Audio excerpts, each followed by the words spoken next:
Welcome to the Florida Ole Miss post-game show. And oh my goodness, what a game for the Gators. Probably the Gators' biggest win. I'd say it's even bigger than the win they had against Utah in Billy's first game. So probably the Gators' biggest win since Georgia in 2020. I mean, what a turnaround. I, I'm honestly in shock. We're about to probably win our last 3 games of the season now. Probably just eliminated Ole Miss from the playoffs. A lot of people who wanted Lane Kiffin to be the head coach. I mean, you can't really say that now. So, Tyler, what is your opinion on what just happened? Yeah, I mean, I don't think you can understate how big of a deal this was for Billy. I mean, because what happened last week against LSU, like that win, he's won games like that before. Again, like Yeah. you said, Utah's first season, Tennessee last year, like he's proven and has come close to doing it against Missouri last year too. Like he's proven he can compete one off in games like that, but stringing it together back to back weeks, like capitalizing on the momentum that you had, that's something we haven't really seen him be able to do here so far. So, yeah, I mean, I think I agree with you. Biggest win of the Billy era for sure. Biggest win probably for Florida football, yeah, since 2020 at least, I would say.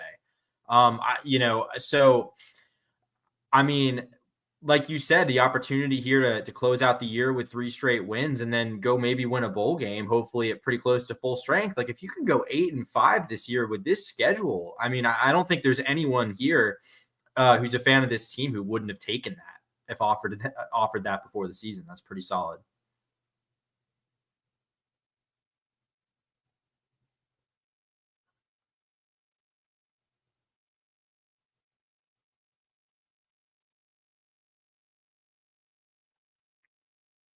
We got you there, Tyler.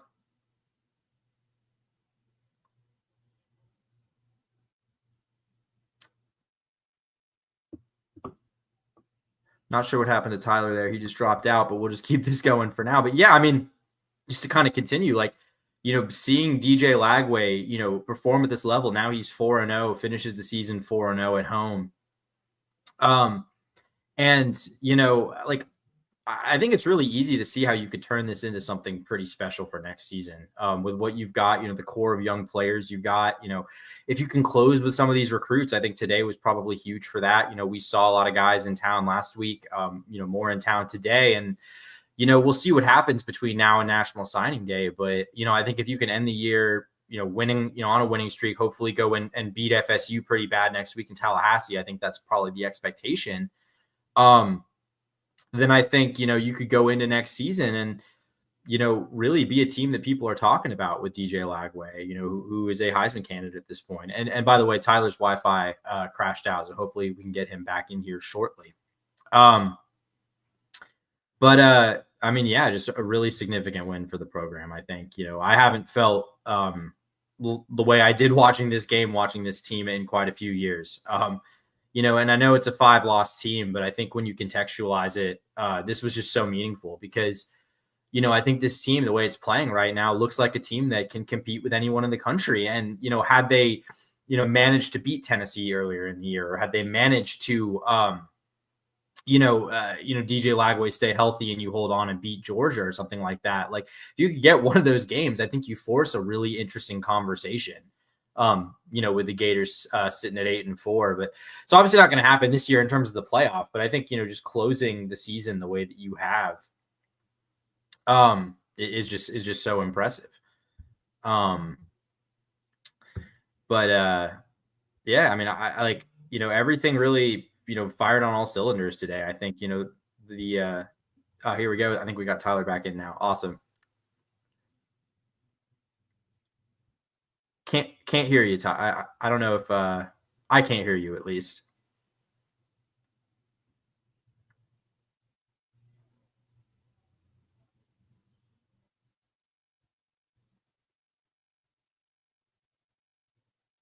There we go. You should be able to hear me now. Okay. Yep, we got you. Switch to the headset microphone for some reason. Okay.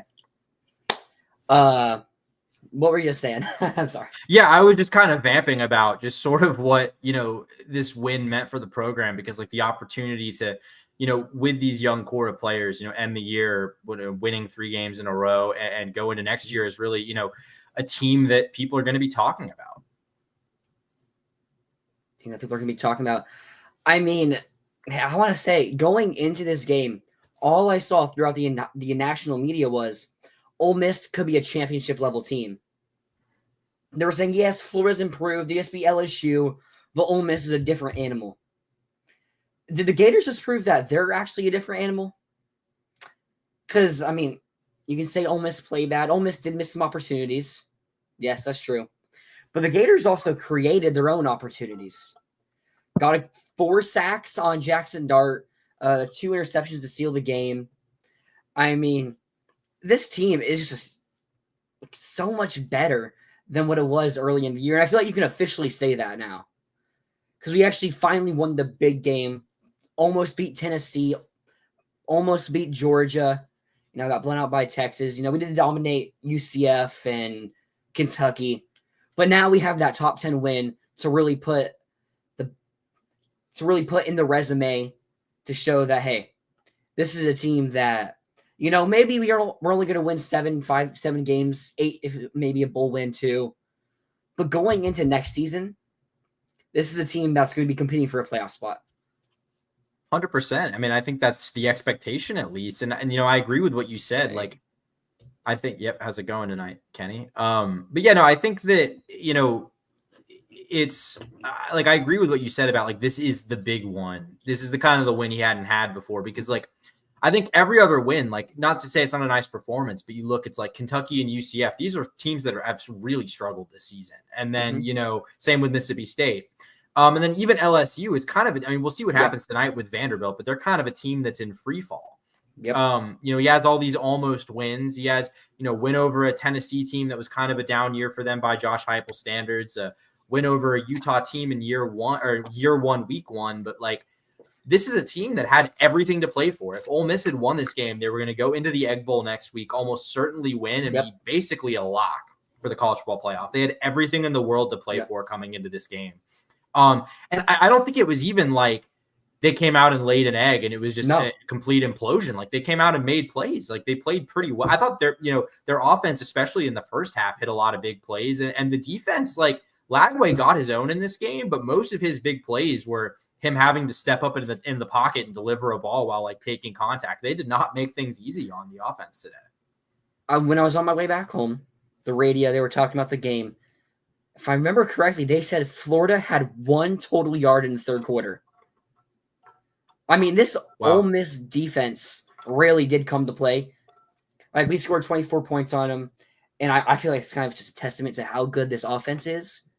I mean, this is probably the best front 7 in all of college football. They were like the 2nd-ranked rush offense, one of the best pass rushing offenses too. We ran for 164 yards. I mean, give a lot of credit to Montrell Johnson. I mean, really, his comeback game, he had 2 carries last week, but those were kind of just get out there and have a run or 2. But man, 10 was it 10 carries or 16 carries for 100 and for Montrell? 18 carries. 18 carries for 107. Yeah. For 107 yards. To have 100 yards, I know before the game, a lot of people were like, they were questioning if Montrell was going to start, and if he does, how much he's going to play. And they were kind of upset that he was announced as a starter in the stadium. Mm-hmm. And they're like, yeah, it should be Ball. But Montrell proved why he still is the best running back on this team. Well, maybe he's not going to break off that 55-yard touchdown run. He's going to get a nice 20-yarder after a couple of like 10s and 5-yard runs. And he finished with 100 yards. He got the go-ahead touchdown with the Wildcat run, too. And, I mean, I feel like we got to set the over-under for rush yards next week against FSU for him. I mean, I think you got to say over 100 at least, because, I mean, or over under 100. I mean, I think they're going to throw the ball on FSU. Like, I think they're going to get some big plays. Mm-hmm. Philly wants to come into that game and just dominate them on the lines of scrimmage and just run down their throat. Yeah, I think that's the concern. And like, you just know you're playing with a depleted secondary right now. I think that's part of the issue here. It's impressive that they're winning in spite of it. I mean, there was definitely a point today where I did not think they were going to be able to win in spite of it, because it just seemed like they were getting lucky time and time again with either drops or Jackson Dart overthrows or whatever. Did he? I don't Isn't he out for? He's out. He's been listed as out on the injury report Yeah. every week for. Was it? Did I see Henry Parrish playing for Ole Miss? I think he might have. Because wasn't he also listed out on Ole Miss's depth chart? He didn't get any. He didn't get any carries. Okay, who's number? I thought he was number 4. No, number 4 is Micah Davis. Sorry, Micah. Oh, okay. I thought he was 4 for some. That might be what he wore at Miami. But I don't think Asa got onto the field. I don't think so either. I mean, if I'm wrong, I'm wrong. But I'm like almost 100% sure he was listed as out on the availability report this week. Yeah, that's what I'm thinking. I can double check real quick, assuming these are out. Yes, they are. Because he got hurt against Miami. I don't think he's played since the Miami game. Total snap counts. Douglas 1, Wingo, Boone, Gates, Moen. I don't see him at all on here. Yeah. So, yeah, no, I don't think he played at all. Talk about the safeties. Yeah, they gave up like 1 or 2 plays. I mean, that first drive, Jordan Castell really laying the boom on him. Yeah. We've given him a lot of flack, man, but we have. And he may not have had a really good game either. Yeah. Also, didn't really give up big plays. They gave up the one Trey Harris touchdown. Which, I mean, it's Trey Harris. Like, at the end of the day, it is Trey Harris. Like, maybe the best receiver in all of college football. So I'll give you a little bit of slack for that, because you also did end up getting, oh my goodness, that hit. They threw the flag, very late flag. When you're watching from home, you probably don't really notice. But at the stadium, we saw him get the hit, and we're celebrating. And then I look back, and the refs throwing the flag. Kind of just felt like a pity flag, Yeah. But then they reviewed it, overturned it. And then in the fourth quarter, Sharif Denson, another hit. Major Wright was Mr. Two Bits for this game. And they talked about his hit in the Oklahoma national title game. That's kind of what Jordan Castell, it felt like that's what he was trying to do in this game. Yeah. No, man, and that Jordan Castell, like, I was like going doom mode because Aaron Gates got hurt on that opening drive, and like immediately after, I thought they were about to toss Castell out for a targeting. I was like, oh my God, is this secondary going to be losing 2 more key contributors? And I don't think Gates returned. Did he? I don't believe so. Yeah. Gates, total snaps. It would have been no. Yeah, so opening drive. So no, yeah. So that's not great. I mean, luckily, I don't think you need Aaron Gates against FSU. You shouldn't need Aaron Gates against FSU. No, I mean, if that's the difference between Florida winning against FSU, like. Did you see how long it took FSU to get going against Charleston Southern? Yeah, they ended up. It was like 41-0. Yeah, they pulled away, right? Yeah. Yeah, but like it was like the first quarter. It was like 3-0. I mean, it's the first quarter, so whatever. But still, there was a second there where I was thinking, are they going to have a close game with Charleston Southern? That would do 1-10 FCS team, by the way, if you weren't aware. One of the worst teams in all of Division I, not just the FBS. Their one win coming against Furman. Like if they were playing a legit, I'm not sure which of the like Southern FCS teams is in the mix this year, but if they were playing like a good FCS team, it could have been an interesting game. Easily could have been. I don't think so, by the way, Kenny. I don't think the bowl eligibility thing was really what he's playing for at this point. I think he wants to beat FSU by 40 points and send a message to in-state recruits and transfers and stuff like that, more than he wants to play conservative so they can be healthy for the Gator Bowl. I don't know. I'm not sure if this game did send a message to anybody, it is those recruits. Yeah. I mean, we beat LSU. That's a game we have won. It helps us to most likely get to a bowl game. But it's like, okay, but like, can this team really still make the playoffs and win a championship? At that point, it's like probably not. But now they see us win a top 10 matchup against Ole Miss. That's when you're going to have a couple recruits that are like, oh, maybe I can be part of a top 10 team here. Or maybe we can make a playoff run. Maybe I can be a difference between them winning a championship or not. So bowl eligibility from that question about next week. I mean, even if he is, I feel like we still beat FSU by 30 points. Well, that's the thing. Like, conservative Billy is just running the ball down their throat, which they probably can't. Like, you should be able to do that. Like, I'm not saying they're going to go out and throw the ball 35 times with DJ Lagway, but that doesn't mean you're not going to win the game by 3 or 4 scores. Like, we might have to sit DJ Lagway at halftime in that game. Maybe. Oh man, Aiden Warner finishing things off against FSU. It'd be so poetic. And people would actually be happy to see Aiden Warner. I mean, they wouldn't be happy to see him at the start of the game. But, I mean, if we're up by 30, 40 points at halftime, I wouldn't be mad. Yeah. Who flips next and who commits next? I feel like we're going to need to see the outcome. We're going to need to see what these recruits say after the game. A lot of momentum after last week's win. Didn't have as many guys on campus. Does hurt that this game was at noon. Because some players just end up going to the game, like Dallas Wilson, 5-star receiver. I don't think he went anywhere. I think he kind of just stayed home. So I don't think he was ditching us to go somewhere else. He just didn't go to any games. I mean, that's him. So I would say, oh, sorry. No, go ahead. All I was going to say is, I would say a guy that we've heard a lot of smoke about is Solomon Thomas, the FSU offensive line commit. He's at LSU tonight, so I would maybe monitor what happens in that LSU Vanderbilt game. Absolutely.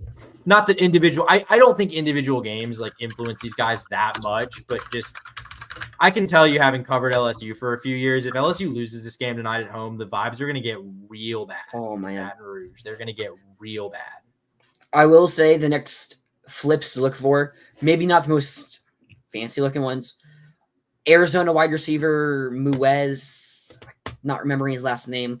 Florida got a prediction to flip him.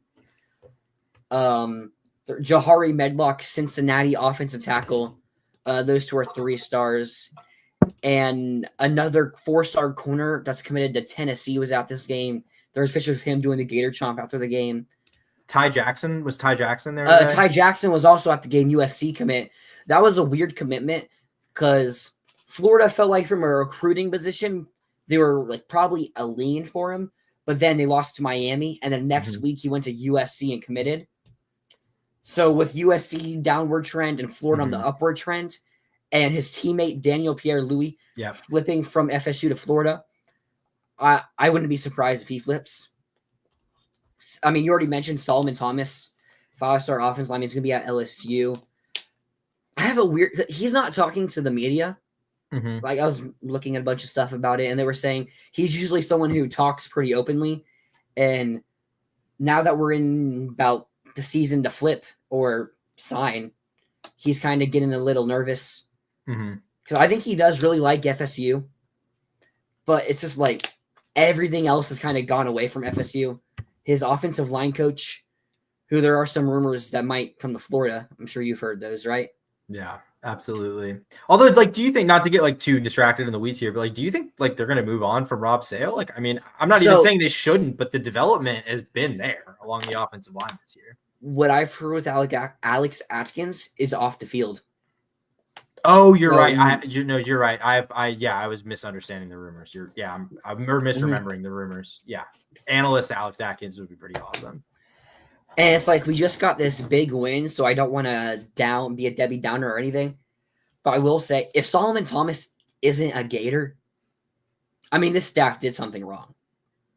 There's no reason for him to stay at FSU. I mean, I don't really see why he would go to LSU at this point, especially after they just lost Bryce Underwood. Yeah. Like, unless they just offered him Bryce Underwood's deal. I mean, yeah, they do have some money freed up now.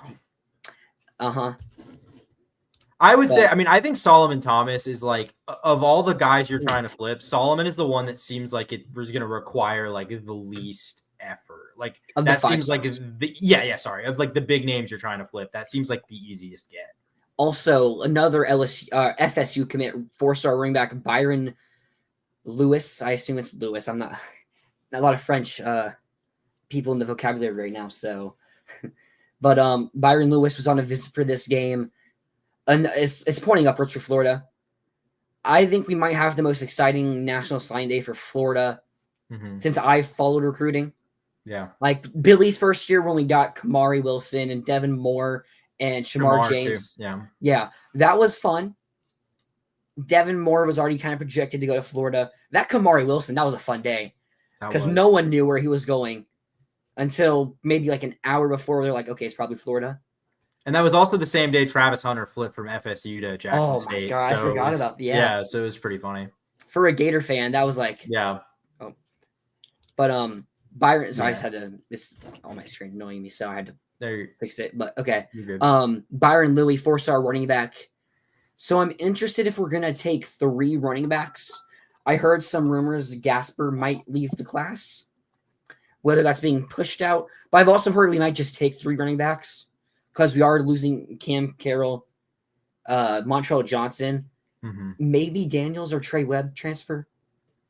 That's I mean, I think that's you gotta like at least. I think Trey Webb is probably the one I would watch there, but I mean, he seems like he wants to be here. I just don't know if he's gonna get the snaps. The thing I've heard about Daniels is might be missing home. Where's he from? West Point, Mississippi. Okay, that's right. So he might go to Ole Miss or Mississippi State. Sorry. So let's get to Kenny's question or statement. Are we ranked now, and how do you think we end? We're not going to be ranked this week. It's 6-5. I don't think. And you look at the top 25. College football poll. It feels like at the bottom of the poll, they kind of just have a bunch of teams based off record. Yeah. Like I think you have the chance to get in there by season's end. I just don't know if it's this week. I mean, did UNLV win? I think they did. UNLV did. I went to sleep. Okay. Yeah, they did win. So they'll stay ranked. Washington State. Illinois came back to win today. Yeah, so. Illinois also did. I mean, so if they just Kenny's talking about in recruiting. Oh, recruiting. Yeah, sorry. 100% thought you were talking about the CFP. We're in like the 20s now, right? Yes. Depending on how some of these other other high-level guys go, like a Myron Charles, Jaime French, Dallas Wilson, Naeem Offord, DJ Pickett, depending on how they'll go, high teens, low 20s is my guess. Maybe the teens. I'll say like 18th, 19th. Yeah, I mean, I think if things go really well, like if you can pull a couple of these flips that you're not necessarily expecting, I think you could probably push closer to top 10. But I think like fringe top 10 is probably like the absolute ceiling. Because it's not going to be a very big class, I don't think. No. Because we're currently at 15 commits. And we got predictions for 3 different guys today. So that puts us around 17, 18. Solomon Thomas and Byron Lilly, 2 guys we look good for. That puts us around 20. Then maybe we get 2 more unexpected guys.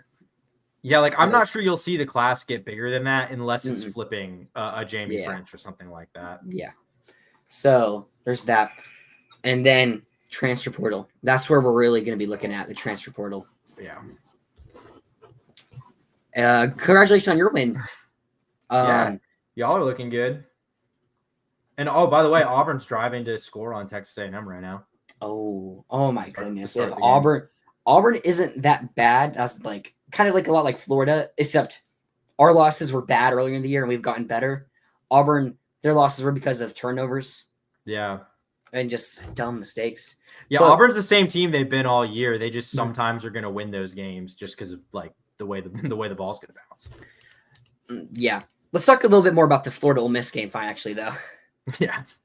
So let's just say, one thing that surprised you the most about this game.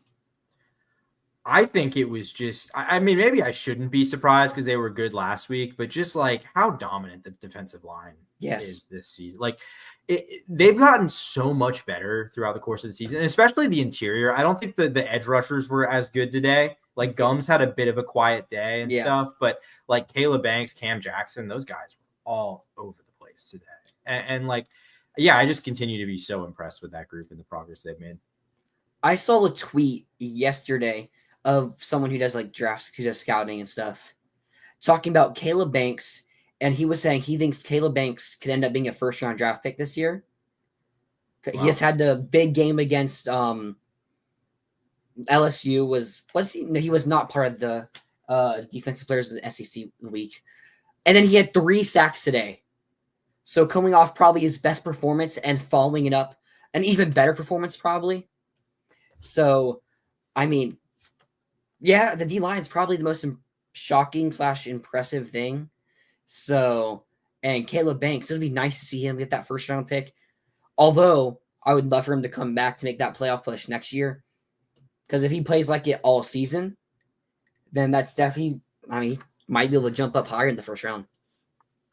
Yeah, I mean, a guy that I don't think that was on anyone's radar coming into the year, but he's been such a big part of the way this defense has improved. And like, I think it was today, it was so key because like the secondary was getting beat. I mean, we've talked about it a little bit, but like the defense's success today stemmed from the defense getting pressure on Jackson Dart and forcing him to miss some throws, like miss some open guys, overthrow them. Like if he has time to operate in the pocket, it would have been a long day today. Because there were plays to be made. There were guys open. I mean, they still threw for 300-something yards, but it could have been a lot worse even than that. Them throwing for 300 yards, though, kind of also was like what we were letting them do. Yeah. We were in soft coverage, trying not to give up the big play. And it's like we only gave up like 1 or 2 of those big plays. And then Ole Miss 0 for 3 in the red zone. Now, I got to say, Lane's biggest mistakes also had probably one of the coolest plays I've ever seen. But his biggest mistakes, 2 times in the red zone, 4th and shorts, like 4th and 1 and a 4th and 2 in the goal line area. They go to JP Piguez and Florida stops them. But I will say, they're like midfield and they go for on a 4th and 1 and they put 3 defensive tackles in the backfield. It's like Piguez at quarterback and then 2 running backs are also defensive tackles. It worked. That might have been one of the coolest plays I've ever seen. Yeah, I mean, I will say I think it's a little dumb. Like I kind of seem like Florida figured it out. Like there's not a lot of versatility, and like especially when you're gonna have him like run outside the tackles the way they did on one of them. It's like, why are you not just handing the ball off to a running back at that point? Yep. That for their 4th down play though, where they did the play action out of shotgun to him, and then Dart made an incredible throw. And that was a great conversion for them. That was probably one of their best plays of the game. Ole Miss was 2 for 4 on 4th downs, and the ones they got were the play action and where they had the 3 defensive tackles in the backfield. Yeah. And then the 2 they missed were both this straight up Piguez trying to run outside. Yeah. I mean, I don't get that. I mean, I think Lane's a really good play caller, but I think it's like disrespectful of Florida's defensive front, but like also just, I mean, like this, you can't, I mean, they're a team that's hard to run on. Like, I don't know why you thought that would work, and they kind of figured it out after the first time. So also, it's not like this had been working at an elite level throughout the season. Like against their bad opponents, they did it a couple times and it worked. I was saying, how many times have they even done it? Because I don't remember them doing it like in the LSU game. They did it against Oklahoma early on, and it didn't work. Yeah. So it's not like this is an elite play that you play good teams and it's working on. It's something that you got to work against bad teams, ran it against Oklahoma, and that's really what kept Oklahoma in that game for the first half. And honestly, it's kind of what kept it. I'm not going to say it's what kept us in this game because we still played a good game. But even if those are just field goals, that's the difference between a 24-23 game or maybe Ole Miss wins it. Yeah, I mean, and they moved the ball down the field. Like, I don't want to say it will, but very easily, especially in the first half. And like, I mean, Lane, I mean, you could hear Lane in his post game was just like distraught. And I understand it because they had so many opportunities. Like you said, over 3 in the red zone. Is that what you said? Yes. Yeah. I mean, they get down there, they missed a field goal, a short field goal. They, turnovers on downs. They just, it kind of felt like a lot of the issues Florida's had at times. Yes. In terms of capitalizing and finishing opportunities. And like, Florida had its own issues. I mean, they got the turnover on downs and then had to kick a long field goal, which Trey Smack drilled. But like, yeah, I mean, it just, Ole Miss could have easily won this game. And it wasn't like they dominated it the way they dominated the LSU game, but it was kind of similar in that in a lot of ways in terms of like, there was a reality where this playing mostly the same game, Ole Miss wins by 2 touchdowns. They just didn't take advantage of the opportunities they had. I will say one big difference for Florida between last week and this week. We talked about it. LSU was very successful on 3rd downs last week against us. Ole Miss 3 of 14. Yeah, that was huge. That was huge. I mean, we were able to get good enough pressure, 4 sacks, as I said earlier, cause some incompletions, and 2 of 4 on 4th down. So those were both huge for us. And Florida was 7 of 15 on their own third down. Yeah. So decent third down production there on near offense 50%. Yeah. Yeah. Who would you guys think are playing a bowl game, I presume? I kind of want to face. I saw some talk about like Arizona State. I saw that in a projection. That would be cool. I also saw Louisiana. Yeah. That'd be funny. That'd be pretty. I saw SMU too, which I don't want to play SMU, to be quite honest with you. That game would. Oh my goodness! Do not want to play. That's like, I think Florida has a good chance in most bowl game opponents it would draw, but I don't. That's probably like the only one that like SMU. Yeah. That's like the only realistic option. Like I don't think. Like I'm not 100% confident we'll win. I'm not saying Florida couldn't win that game, but I would not love that as a bowl matchup. Rhett Lashley's a good coach. He is. And I mean, if SMU is able to keep him, like they have some money there, so I think they will. Yeah. Like, well, they just extended him. That's We don't know the terms because they're a private school, but I saw Chris Vanini of the Athletics basically said that if someone wanted to hire Rhett Lashley away, it's going to take a lot of money. So whatever the terms are, I think they're pretty. So basically, a Florida level school and above. Yeah, yeah. I mean, it'd have to be like a big power, probably big power 2 job. Yeah. LSU. Yeah, I mean, I've kind of always thought LSU would just go Lane Kiffin if that's Kelly true. left, which, oh man, Lane Kiffin at that school would be so funny. I'm not even saying it'd be bad. It might work. No, it would just be really funny. Lane, I can see Lane going to the NFL, man. Ooh, Lane back to the NFL. Going back, yeah. I could see that. I kind of think one way or another, this Ole Miss marriage isn't going to last a ton longer. JP, I didn't even realize this. JPP, guess he had more carries than their backup running back did.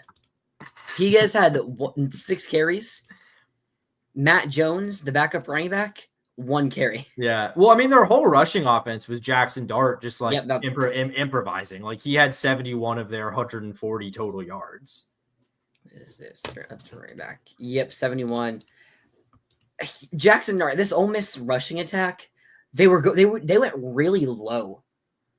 Like when they're jukes, it was kind of it's like they were going underneath the tackles, and it kept working for them. And it was kind of annoying because it's like he's right there, just grab him. Yeah. It's also kind of impressive. Also want to give a Bryce Thornton. He had the 2 interceptions. Yeah. He also had 14 tackles. Wow. Yeah, that's crazy. I mean, one of our highest graded players for the Bridges game. had 11 too. Wow, man, those DBs are playing really hard. Those backup DBs. Miles Graham, 12 snaps on the game. Graded out pretty well. But like of starters, the 2 highest graded, Jack Pyburn, Bryce Thornton. Mm-hmm. And Cameron Jackson had a big TFL and a 3rd down in that game, in the game. So great stuff from him. The wide receivers, Elijah Badger early on, go-to guy. Great touchdown catch from him on the sideline. It was on the opposite. What a move to get free, yeah. I couldn't even see it because my seat is on the other side of that same end zone. So it's like the exact opposite down from me. Mm-hmm. So I couldn't even see what it was. And when the player got hurt, I was being told it was 15.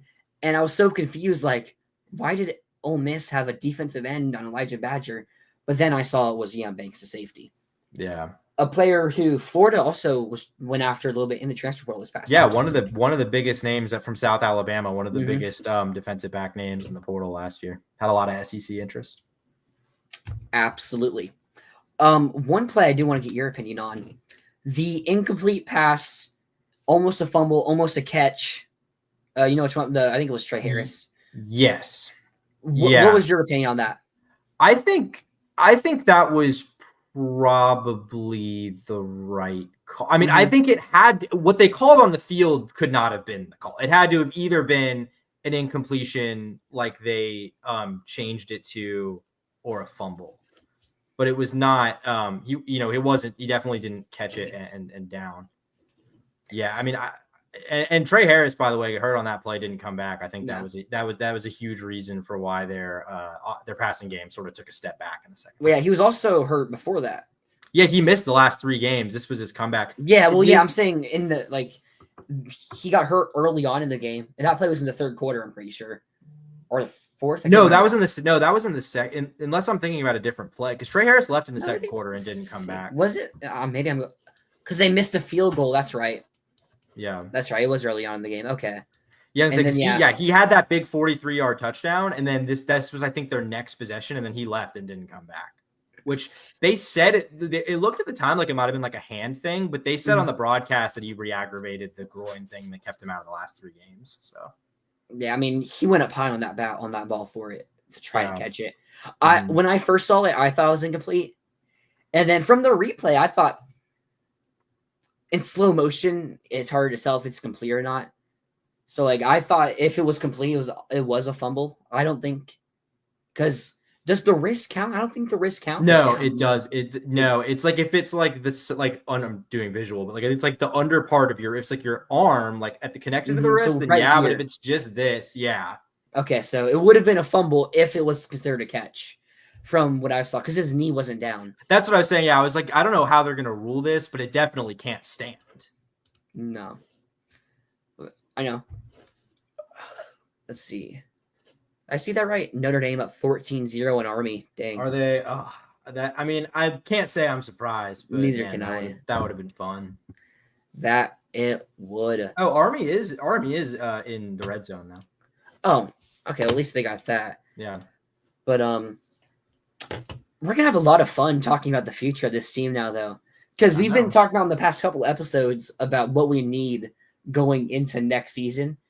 And it's like kind of just like a bunch of hypothetical on, maybe not, probably not. But now I feel like we can actually look into that as a true path for this team. Yeah, I mean, like when I talked about last week, like the possibility of winning this game, going 8-5 with a bowl win, like that kind of still seemed like a bit of a pipe dream to me. But like now that's like maybe the most likely scenario. So like I've been pretty critical of Billy on this, and like. I still have my credit. Like I think even today there were game management issues that I didn't love, like timeout usage, and I just in general I don't ever quite understand why Billy chooses to be aggressive at certain points and why he doesn't at others. Like there's a lot of the ways about he manages games that frustrates me, but at least he's proving that he can still, in spite of those things, win against talented teams if he's got a good players. There was. Started the fourth quarter, I believe, ended the third quarter, maybe. There was a drive. So I think it was the end. It was the fourth quarter, or started the fourth quarter, because we only had 1 yard in that third quarter. So we had a successful going drive. We got a first down, just straight runs with the ball. Then we get to that third and 1. We run with the ball, get stuffed, and it's a 4th and 1 near like midfield. And he brings the offense onto the field, and it looks like we're going to go for it. Like, it's a tied game at that time. And he just calls timeout. Or no, we don't call timeout. We take a delay of game. That was bad. That was bad. I didn't like that. Because I think he did want to go for it, and that's why he was trying to get the play in. You have 40 seconds to get this play in. They spent like 20 with the players just looking at him. Also at the end of the game, called a timeout that bailed them out of a false, or I believe it would have been a false start and a 10-second runoff with 30 seconds left in the game. I don't necessarily blame him for that as much, although I think at that point you worry about your defense being better than the fact. I don't think he's paying attention to if their offense is going to be false starting there, because I think I understand that's more of a circumstantial thing. That's what I'm saying. I understand your point. It's just that was more just seeing that on top of a game that a whole game that I was kind of frustrated with the way Billy was managing it. It didn't really feel like we were playing to win. Like it didn't feel like we were a 5-5 team trying to upset a top 10 team for a lot of that game, the way we managed it, for better or for worse, but we won the game obviously. But I don't think Billy sees it as us trying to upset a top 10 team. I don't think that's how the team sees it. And maybe not. He just sees it as another game he's trying to win, and he put his faith in the defense.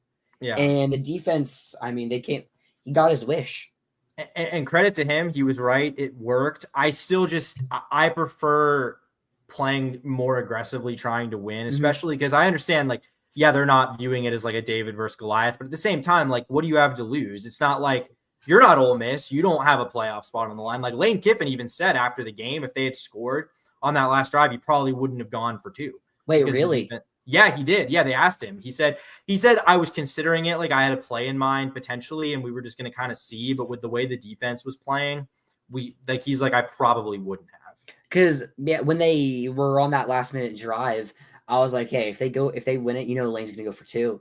Yeah. But I mean, I guess I would have thought that he would too. Yeah, I was a little surprised that he said that. It's also Lane Kiffin, so he says that, but he could be just not. Yeah, he could just be saying. He could have been saying that in hindsight, but we know in the moment it's Lane Kiffin.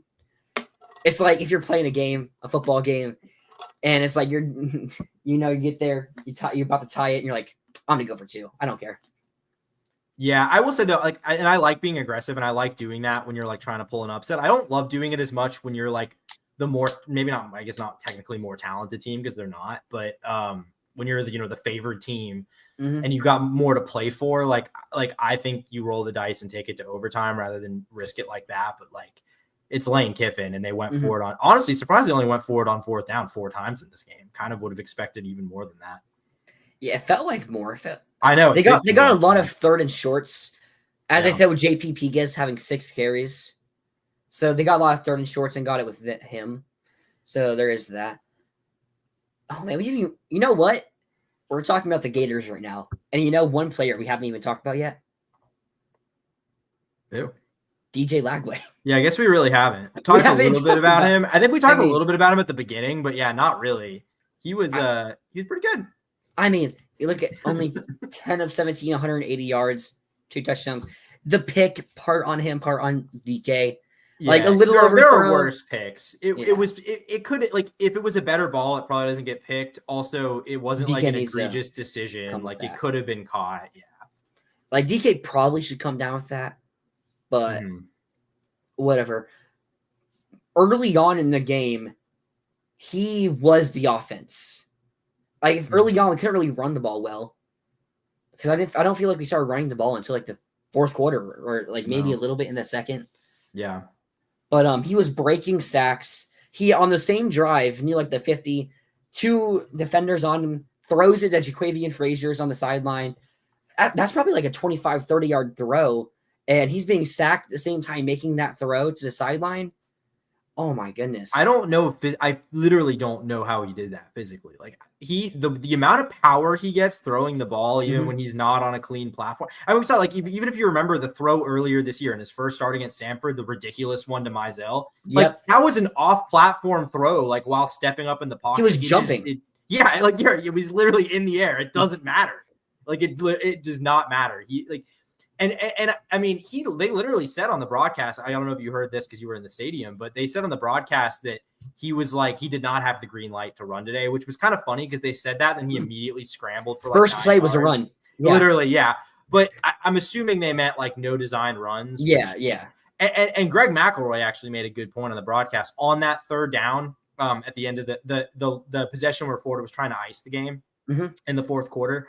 That basically saying if DJ's healthy, what you probably do there, and I agree, is run sort of a like RPO, but he's the run option, like have him roll out, try to find someone. If it's not there, just run for it. So I think that's the kind of thing where like maybe hopefully you see that element of the offense maybe next week because it seems like he's progressing pretty fast. Yeah, I mean, he went from 0 to how many carries did he have? Like, he had a couple carries. I know that much. Like 4 or 5. Oh, well, he got sacked, so 6. Yeah. He got sacked 3 times. 3. Yeah, because two of them were holding penalties. He declined. And then there was just one more sack they had, so I'm pretty sure it was 3. So, sacked 3 times, and then I think 6 total carries listed at. So, I don't think he looks limited. Like, I don't think he looked limited trying to, like, move within the pocket or anything like that. I think near the end of the game, there was, like, the last sack they got on him was a pretty rough sack. I think he did like have a bad throw that you can look at and be like, okay, that doesn't look like he got fully into that throw. So maybe that's just a bad throw from him. Or you could say there's a sack that was just kind of affecting it a bit. So, let's see. Elijah Badger, he had 84 receiving yards in that game, if I remember correctly. He had 87, 5 catches for 87 and a touchdown. So he's going to need about 260 40 something yards to get to 1,000 in the next 2 games. Well, FSU, I mean, I think the big plays are going to be there next week. They I don't are. know how many of them they're going to like I think if you really want to, you could hit those deep balls on that team all day long. I don't know if that's the way Billy's going to try to win that game, but I think you could if you wanted to. I'm not fully convinced that his goal is to run up the score. I think we're going to go in there. And it should be. I mean, it should be. I think we're going to go in there and we're going to run the ball. I think we should play our normal offense. I think you're right. Kind of like the Kentucky game where it was close, like 34-20 with like 5 minutes left. And then Lagway ends up making a deep ball in a 3rd down that usually when Mertz is on the field, that's usually where we just punt it and then defense just ends the game. But this is where Lagway ends the game. Yeah. And then we get a pick 6. I'm not saying it's going to be close. So my guess is going to probably be like 27-6. Like, in I'm actually a little more. I'm actually in the 3rd quarter. I thought you were saying in the 3rd quarter, and then it really depends on if Lagway doesn't make those big plays to kind of put it away to make it like 40-6, 41-6. I mean, I think the big thing next week, not to get too ahead of ourselves here, but like I think the big thing next week is just that with the way this front seven's playing right now, that FSU offense is going to be in a world of pain. I just looking at it. Outside of like Luke Romanhook, FSU's running backs against Charleston Southern, not good. And that was Charleston. How many yards did they run for today? Let me see if I can find the score again. They had a good amount of rushing yards based off quantity. Yeah, but their average wasn't great. Pulling up right here. So their highest. Vandy's already up 7-0. Oh my goodness. So Cam Davis, freshman for them, 9 carries, 39 yards. He was their leading rusher. Mm-hmm. Why can't I find it? FSU. I got it. 40. So it's 41-7. They ran for 175. And it's like a lot of that's off volume. They did have so like 39 from Davis, 38. I don't even know who this guy is. Keys Holmes. I'm not even sure who this is. He has how much does he have on the season? Digging deep on the roster right now. This guy has 46 yards throughout the season. 38 of them came against Charleston Southern. Cool. He did have 3 attempts in the game for 38 yards and 2 touchdowns. So big plays at least for him. And why did that take away the rest of the game? That's very... There we go. No, okay. But again, they had like a bunch of different guys with just like 20, 30 yards. It was 176. Because Luke Romanhook had 70, didn't he? I'd have to pull it back up. He had 31 yards. Oh, 31. Okay. So they said like a bunch of different They had 8 guys carry the ball. Okay. Including Brock Glenn and Luke Romanhook. And Trevor Jackson came in too. Wow, they played all 3 of he's on their today. I didn't even know he was on their team. Was he an Indiana transfer? Or am I thinking of? I think he's I thought he was a high school signee. Maybe I'm wrong. Trevor. I think you might be. You're thinking of. I think I know who you're thinking of, but I can't think of the name off the top of my head. Trevor. Oh, because he started for Indiana in the Washington game. The guy I'm thinking of, Taven Jackson. You're thinking of Taven Jackson, yeah. Trevor Jackson was a 3-star, 4-star. Oh yeah, they flipped him from. They tripped him. They flipped him from Ole Miss. True freshman from Jones. Is Cromanhook also a true freshman, or is Cromanhook redshirt? Yep, true freshman. Okay, that's what I thought. I feel bad. I feel like Cromanhook is gonna get done dirty next weekend. Probably will. DJ, I don't even think he looks that bad. Like he looks like he's maybe got a little bit of niceness to his play. The problem is, so I actually haven't watched him really in a minute since like the game where he made his debut. Mm-hmm. So I don't know if he's improved on it. He's trying to play hero ball. He was, which got him hurt against Duke, or he took some hits against Duke. Mm-hmm. And if Duke's guys are pretty physical, I mean, Caleb Banks, Tyreek Sapp's emergence has also been amazing for us. Mm-hmm.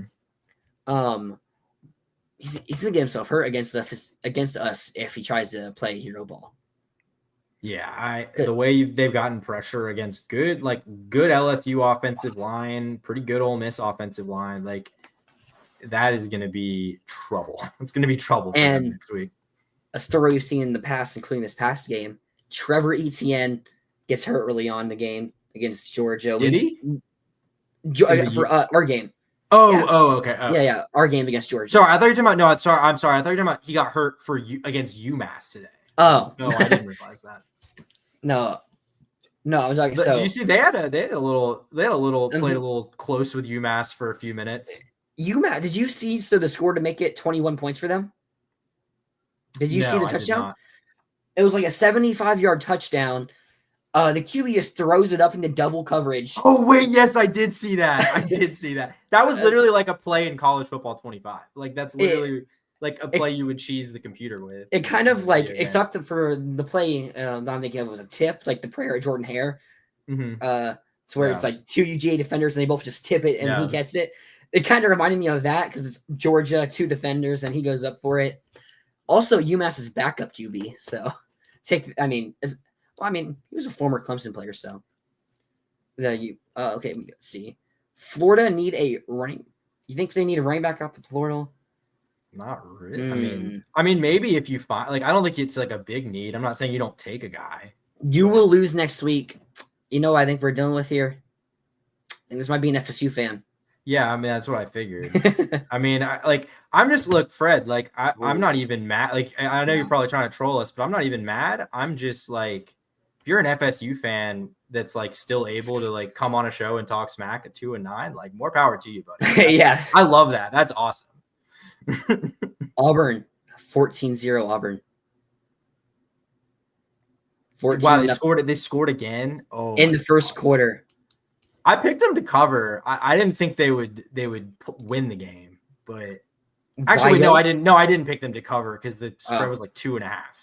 Oh yeah, it felt weird. Like I understood it, but I also feel like it should have at least been like. I would have picked them to cover if it wasn't like that small. But. Yeah. Also, Boise State losing to Wyoming right now, 10-7, second quarter. It's wild that like we've got a week left in the season and like there's still so many ways all these conference races can play out. I said it. I think Tulane's going to end up making the playoff. I think they're the best group of 5 team. I think they're going to find a way into the playoff. Are you saying they get in as in place of a Big 12 team, or are you saying they like Boise? They're going to get in some way. Okay. Whether it's Boise State losing to UNLV in the conference championship, or they lose to a 2-8 Wyoming team, they actually need Colorado. They'll play Colorado State. Colorado State needs UNLV needs Colorado State to lose. Colorado State hasn't lost at Mountain West play yet. Really? Wow. Yeah, they're actually having a surprisingly very nice season. They had a bad start. So. Yeah, they did, but they've been good and they haven't lost in conference play yet. So Boise is probably going to be able to dodge a rematch, dodge a rematch against UNLV, because I think Colorado State, if they beat Fresno today, which I don't know when that game is, I think that's Fresno today and then Utah State next week. So they'll they got a pretty good chance to win those games. Let me check real quick. But yeah, so do they not play each other? No. Who does Colorado State? Colorado State doesn't play Boise or UNLV. They play Fresno. So Fresno State tonight. Fresno's a good team. Yeah, Fresno, they could slip up there. They're not going to slip up against Utah State. That good. Yeah. Wow. I know they lost Holton early in the season, and I kind of thought they were kind of just done because they didn't even look good. I mean, lost to Hawaii. Oh, wait, that was a bowl game. Never mind. Their first game against Texas. They lost to Texas. They lost to Colorado. UTEP. They lost to Oregon State. Oregon State's horrible too. That's a bad loss. Yeah, they've been bad. They've been bad outside of Mountain West play, but they've actually. So something had to turn a corner because Oregon State lost to Air Force. Oregon State got dominated by Air Force. They got shut out by where? It was 28-0. Yeah. So they turned a corner like we did. So. Yeah, a lot of teams doing that these days. Did you see Kansas? Kansas won again today. Oh yeah, Kansas. I saw Kansas is the best 5 and 6 team in the country, and we're the best 6 and 5 team in the country. Yes, sir. I was watching the end of the game. They showed the rushing stats, and it was like Kansas 340 rushing yards to 43 for Colorado. And man, I picked Colorado because my whole thing was I thought that front seven was too good. Like I thought they were going to slow Kansas down. So much for that. It's like they finally got going without Andy Kotelnicki. They just needed a bit more time. And Jalen Daniels, he stopped turning the ball over, that was a big part of the problems they were having. So I assume they changed something in the offense. I didn't really analyze Kansas like that. So yeah, no, me neither. But I mean, that's back to back now, top 25 wins. Should have been another one against Kansas State too. They choked that one. Yeah, so, could have had 4 in a row. That could be a bowl game. I mean, probably not. Because I feel like they're gonna consider it like a bad what's the SEC Big 12 tie-in? Like the Texas Bowl? Is that one of the SEC? I'm trying to remember. There is one. There's like at least one SEC Big 12 tie-in. There's also the Las Vegas Bowl. That's a Pac-12 former Pac-12 schools. Yeah. Yeah, so that can only be like USC State. Or something. Yeah, or Arizona. USC's not even locked in to make a bowl game. You're right. They have to beat UCLA. Who do they play? Oh, Notre Dame next week, right? And yeah. Is it Notre Dame next week? Okay. And I'm gonna be honest, I don't think I got UCLA.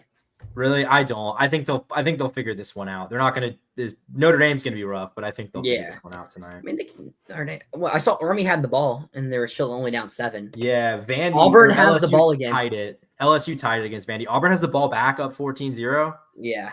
Ooh, man. Rough day for 2 lost teams trying to stay in contention in the SEC potentially. Because, and you know what's going to happen? A&M's going to lose this game. They're going to play Texas next weekend, and they're going to beat Texas. Of course. And then would it be Georgia, Alabama at that point? Again? I think so, because Ole Miss lost. LSU's Ole Miss lost. A&M would still be out of it, I think. 2 lost Texas. No, Texas would get in over Georgia because Texas beat Georgia. So it'd be Texas. Georgia Alabama. beat Texas. Oh yeah, wait, sorry, yes. So then yeah. So 2 lost Texas, 2 lost Georgia, 2 lost Alabama. I assume it would be Georgia, Bama. Yeah, Georgia, Bama again. So it's either I kind of want to see Bama play Texas. I don't know if that's I don't know what needs to happen for that to happen. I don't know if that's possible. I wouldn't mind a rematch between Georgia and Bama though. That would be pretty fun. I kind of think Georgia would just roll them, to be honest with you. I think that game, I think Georgia was I don't know, they threw everything they had at them in that game, and then they just were praying to hold on, and they kind of just Georgia ran out of time. But outside the Tennessee game, Georgia still hasn't looked elite. No, they haven't. They probably should have lost to us if Lagway doesn't get hurt. They lost. Yeah. They got dominated by Ole Miss. Man. Florida, if we don't fumble on the one against Tennessee, we beat Tennessee. I mean, there's so many small things that you can change, and Florida probably beats Tennessee.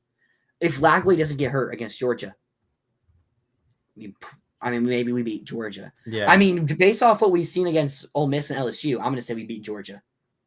Yeah, I mean, I think it's possible that it happens. I'm not but I think but to me, it's the Tennessee thing. That's what kills me because.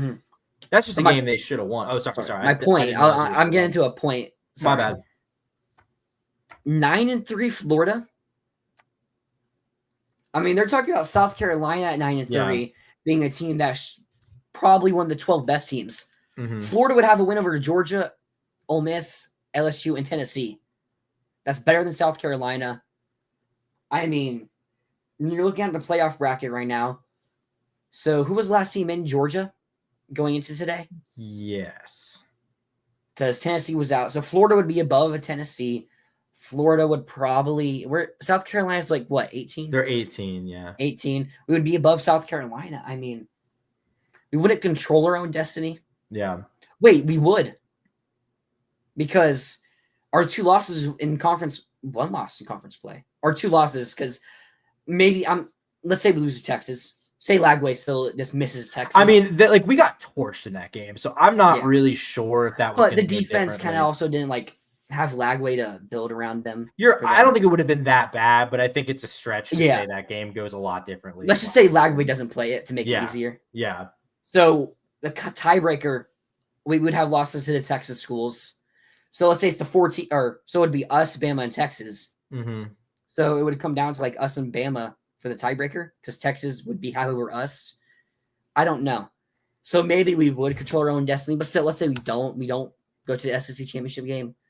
9-3 Florida could possibly make the playoffs. Mm-hmm. I mean, I still think there's a chance we're ranked some Tuesday. I think after the FSU game, assuming we beat them, we will be ranked. I probably, especially if it's like convincing. If we go into Tallahassee and it's just like take care of business 45-10, I think at that point it'll be pretty. They'll rank them. 6-5 Florida deserves to be ranked more than 8-2 Washington State. Yeah, probably. Like Washington State, they have one good win against Texas Tech, and that's it. I mean, Illinois probably shouldn't be ranked. They escaped that Rutgers loss. Let me double check. I think Florida. Yeah, they did. They won. They beat Rutgers. Yeah, I don't think. I think Florida. I do think Florida is a top 25 team in the country right now. But I would be very surprised if they rank a 5-loss team on Tuesday. Yeah. If Illinois lost, if UNLV lost, maybe if both of them lost, then maybe. Yeah. Iowa State, they are playing right now, I think, right? Yeah, they're beating Utah. Okay. They should. We probably won't be ranked. Yeah. Washington State isn't even ranked. So yeah, they dropped. Like, they Illinois. lost to. Okay. Well, do you have any? Oh, sorry. I was just say, like, going back to like the playoff thing, like, yeah, I think 9-3 maybe. Like, I think it depends on how things break. Like, I think there's a way it happens, but you probably would need to get some help with chaos and stuff with other potential at-large teams. But like, if you had just beaten Tennessee and you're 8-4, like, I think that, like, I'm not saying they put an 8-4 Florida in, but I'm saying people are absolutely having that conversation. Like, if you turn on ESPN on a college football talking head show, you're 100% going to be a segment. Should 8-4 Florida be considered for the CFP? Like, they, if you end the year, if all those losses are other than, Texas without, if your losses are Miami, all those games early in the year, and then, Georgia with Lagway getting hurt in the game and Texas without him, but then with him, you've got wins over Tennessee, Ole Miss, LSU, like, people would absolutely be talking about it. So that's why I am still frustrated to a degree, because while this has turned into a successful season, it could have that close. It could have actually been a good season rather than it's not a successful season from the fact that we can have a good year next year. It's a successful season from the fact that we had a good year this year too. Yeah. Because we beat Ole Miss and LSU top 25 wins, but Auburn scored again. Oh my Sorry goodness. to cut you off, but wow. No, you're good. Just wow. Oh my gosh. 21-0 Auburn. I literally just pulled up scores to the other games. And Utah scored on Iowa State. Rocco Beck threw a pick 6. Okay, that makes sense. But so maybe, I mean, who else are going to put in over us over Iowa State? No, but yeah, it's like we're this close to being a good season this year instead of being a good building block. Yeah. But my final, I think you should still feel good, but yeah, it could have been better. I'm gonna put my final thoughts. DJ Lagway back-to-back Heisman's sophomore, junior year. That's it. Yeah, back-to-back Heisman's first overall pick. In all seriousness, like he's going to go into next year as one of the best projected as one of the best quarterbacks in the country, top 5 easily. Going to be a Heisman contender. What's up? I just had to check because speaking of freshmen and top QBs, Dylan Raiola and Nebraska, they got the new OC. I can't remember who it was. It's Dana Holgorsen. Dana Holgorsen, that's right. 44-25 stomping of Wisconsin. They get to a bowl game. First time since 2016. Yep. They were like 0-9 since then in games that could get in the bowl games. So started 5-1 and almost choked it away. And they play Iowa, who dominated somebody today. Maryland, that's right. On the road. So I don't know if they're going to be Iowa. Probably not.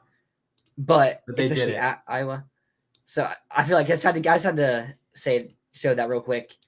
And they said Holgerson's a short-time thing. They didn't say it was a full-time thing, but I feel like after this performance, they might just go ahead and promote him. I mean, he's a good offensive play caller. Like he's got a good track record. Also, my last final thought. Yeah. Wisconsin, Luke Fickell. Was he hired the same year Billy was hired? Or was it the year after?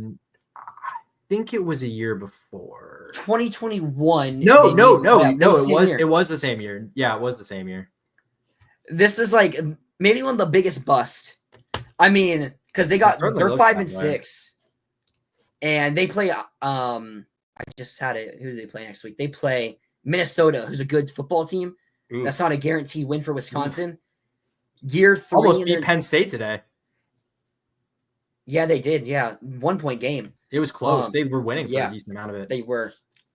I mean, I thought Luke Fickell was going to be one of the next great coaches. I thought he'd probably stay at Cincinnati until like a big job opened up, but decided to go to Wisconsin, and it is not looking good.